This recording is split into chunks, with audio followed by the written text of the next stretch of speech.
The third ground of appeal is rejected.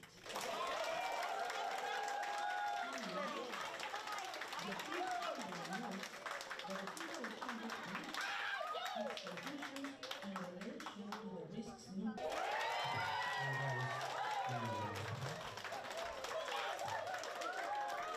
Duterte panagutin! Marcos singilin! Marcos singilin! Duterte panagutin! Ayun po tayo lahat.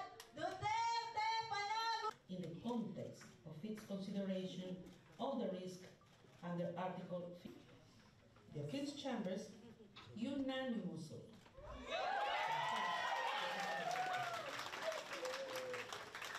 this brings Mag-iisang dekada na po kaming lumalaban.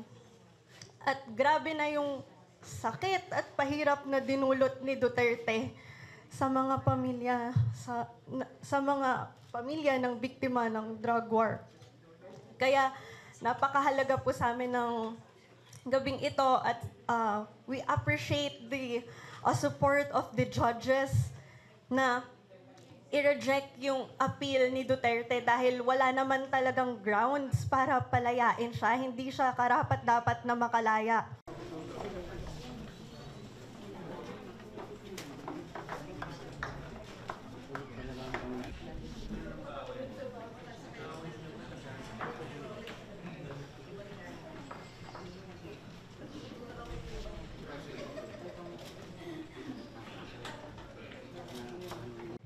The trial must go on, it must continue hanggang sa mapatunayan na may sala si Duterte dahil kailangan po natin ng justice, kailangan ng mga pamilya ng biktima ng justice.